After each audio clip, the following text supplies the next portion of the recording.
Good day everyone, I am Sheila May M. Resuelo and I am the next reporter, Chapter 17, Misfortunes in Madrid. He tried all illegal means to seek justice for his family and the Calamba tenants, but no to avail. He almost fought two duels. Early in August 1890, Rizal arrived in Madrid. He tried all illegal means to seek justice for his family and the Calamba tenants, but no to avail. Disappointment after disappointment filled on him. Until the cross he wore seemed insuperable to carry. He almost fought two duels, one with Antonio Luna and the other Wenceslao I. Retano. On top of misfortune, Leonor Rivera married a British engineer. The infidelity of the girl, with whom he was engaged for 11 years, broke his heart and resilient strength of character. He survived the bitter pangs of love, disillusionment, and continued his mission to redeem his oppressed people. Failure to get justice for family. Upon arrival in Madrid, Rizal immediately sought the help of the Filipino colony. The Association Hispano-Filipina and the liberal Spanish newspaper, La Justicia, El Globo, La República, El Resumen, etc., in securing justice for oppressed Calamba tenants, including his family, together with M.H. Del Pilar, who acted as his lawyer, and Dr. Dominator Gomez, secretary of the Association Hispano-Filipina. He called on the Minister of Colonies, Senior Pabi, in order to protest the injustice committed by Governor General Valerio Weyler and the Dominican against the Calamba folks. Nothing came out of Rizal's interview with Minister Pabi, as El Rusimen, a Madrid newspaper which sympathized the Filipino cause, said to cover the ears, open the furs, and fold the arms. This is the Spanish colonial policy. More terrible news reached Rizal in Madrid, as he was waging a futile fight for justice from the brother-in-law, Silvestre Ubaldo. He received a copy of the ejectment order by the Dominican against Francisco Rizal and the other Calamba tenants. From his sister Saturnina, we learned of the deportation of Pasiano Rizal, Antonio Lopez, Silvestre Ubaldo, Teyong, Mateo Elojardre, and Dandoy, Dr. Rizal's relative, to Mindoro. These unfortunate deportees were arrested in Calamba and were shipped out of Manila on September 6, 1890. He further learned from Saturnina's letter that their parents had been forcibly from their home and were living in the house of Narcisa, Antonio's wife. In his desperation, Rizal sought the aid of the liberal Spanish statesmen who were former members of the ministry, including Becerra and Maura. Again, he was disappointed, for these statements merely gave him honeyed word of sympathy and nothing else. Blumentritt and Liet-Miritz, hearing of his friend's flight, urged him to see Queen Regent Maria Cristina, the ruler of Spain during the minority Alfonso VIII. But how could he see Her Majesty? He had neither powerful friends to bring him to the Queen's presence, nor gold grease, the fame of influential courtiers. Rizal's eulogy to Panganiban. Barely had Rizal settled down in Madrid when he experienced another disappointment. This was doleful news that friend Jose Maria Panganiban, his talented co-worker in the propaganda movement, died in Barcelona on August 19, 1890. After lingering illness, he deeply mourned the passing of the Bicol hero. With a sorrowing heart, Rizal took up his pen and wrote a great eulogy to Panganiban as follows. Avorted duo with Antonio Luna. Towards the end of August 1890, Rizal attended a social reunion of the Filipinos in Madrid, as was customary, and weekly reunions of the fashioners. Wine was served. After drinking so many glasses, the guests became more liquorous and the conversation flowed freely. One of them, Antonio Luna, became drunk. At that time, Luna was bitter because of his frustrated romance with Nelly boasted Deep in his heart, he was blaming Rizal for his failure to win her, although Rizal previously explained to him that he had nothing to do about it in a fit of jealousy, which his alcohol befogged mind could not control. Luna uttered certain unsavory remarks about Nellie. Rizal heard him. His high sense of chivalry could not tolerate any slur against the honor of any human. Agreed by the slanderous remarks, he challenged Luna, his friends, to a duel. Rizal was a better pistol shot than Luna, but the latter was his superior as a swordman. Luna, as the challenge party, had the choice of weapon logically. He would have to choose the sword, and which one, Rizal's life would be in jeopardy. The Filipinos were shocked by the incident. They tried to pacify Rizal and Luna, pointing out both of such a duel would damage their cause in Spain. Fortunately, Luna, when became sober, realized that he had made a fool of himself during the drunken state. He apologized for his bad remarks about the girl. Rizal immediately accepted to his apology, and the two became good friends again. Rizal challenged Renata to duel.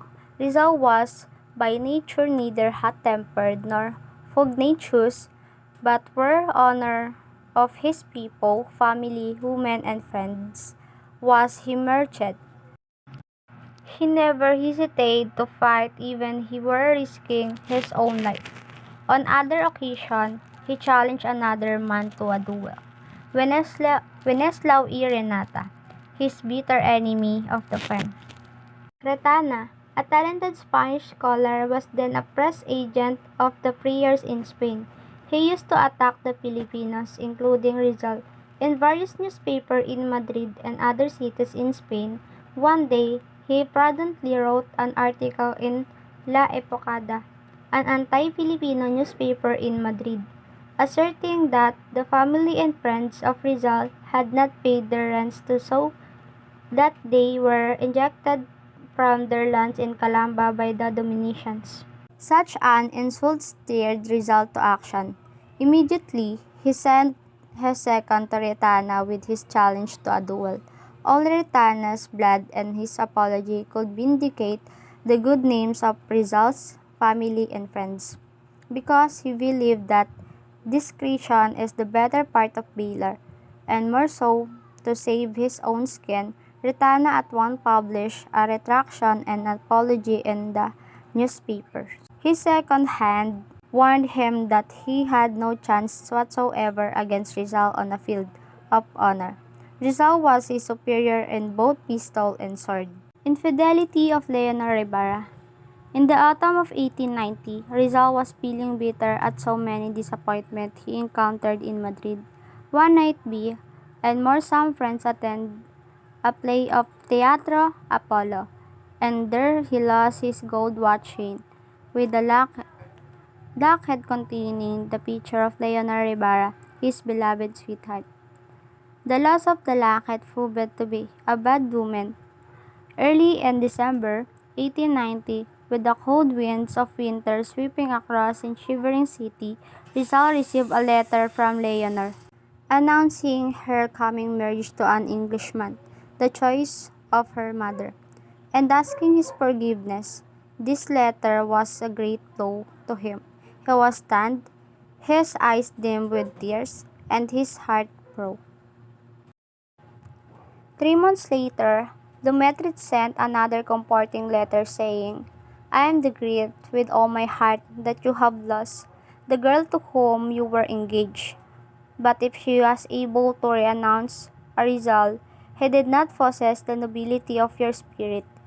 She is like a child who casts away a diamond sees a pebble.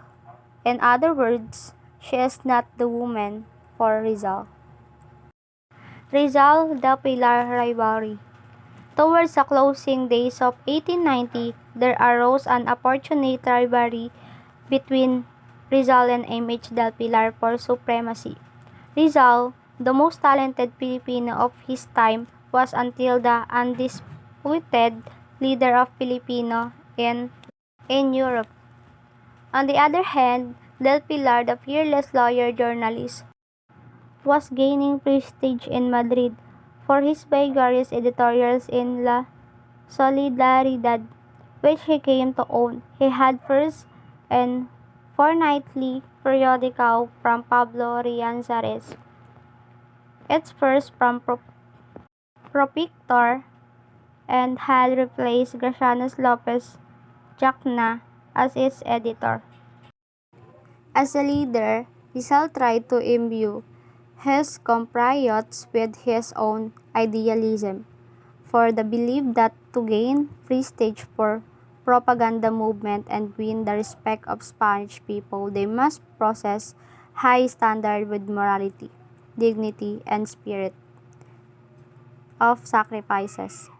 Unfortunately, his idealism was shared by certain rebellious countrymen who love wine, women, and cards. Consequently, Rizal leadership declined. Some of his former admirers who supported his leadership turned against him because they are resented his interference in his private lives. They became supporters of Del Pilar. The editorial policy of La Solidaridad under Del Pilar's management enhanced the cleavage between Rizal and Del Pilar. Rizal and his close friend objected to the periodical's editorial policy, which was occasionally contrary to Rizal's political views. To avert the breakup between Rizal and Image Del Pilar, the Filipinos in Madrid, numbering about 90, met on January 1, 1891, New Year's Day, to patch up their difference and intensify the campaign for reform. It was decided in this meeting that the leader called responsible to be chosen to direct the affairs of Filipino community and to determine the editorial policy of La Solidaridad. Del Pilar opposed the proposition that the periodical be placed under the control of responsible on the ground that it was private enterprise. However, he was willing to publish articles that would express aspiration and demands of the Filipino people. Owing to Del Pilar's opposition, the proposition to place La Solidaridad under the control of responsible was abandoned. The meeting proceeded to the business of electing the responsible. It was agreed that responsible should be elected by two-thirds votes of the Filipino community. Rizal abdicates his leadership. The re-election took place during the first week of February 1891. The Filipinos were divided into two hostile camps, the Rizalistas and the Pilaristas. Passion ran high, inflaming animosity and disunity in the ranks of the compatriots. From the very beginning of the first day of the voting, Rizal was winning, but he could not obtain the required of two-thirds to be proclaimed responsible. On the second day of balloting, the result was again decisive. Rizal won, but both casts for him did not reach for required two-thirds. The situation was becoming exclusive and critical. On the third day, Mariana Ponce appealed to his countrymen with stirring eloquence to both Rizal. Some Pilaristas evidently hid Espeya to the voting that day result in Rizal's victory. Having obtained the necessary two-thirds votes, he became the responsible. But Rizal graciously declined the coveted position. He was a man of honor and dignity, with a high sense of delicadeza, which many people in all countries and all ages seldom possess. So that he did not relish being a leader of divided people. He knew that some of his compatriots who supported Del Pilar despised or disliked him, so he preferred to abdicate his leadership rather than the cause of disunity and bitterness among his countrymen. Adios Madrid. Rizal note a brief note thanking his compatriot for electing him as responsible. Sadly, he packed up his bag, paid his bill, and boarded a train leaving for Biarritz. As his train pulled out of the railway station, he gazed through its window at the city of Madrid, where he was happy during his first sojourn, 1882 to 1885, but unhappy on this second visit, 1890 to 1891. It was the last time he saw Madrid. His agonizing heart bade goodbye the metropole of which he had written years ago. And that's all. Thank you for listening.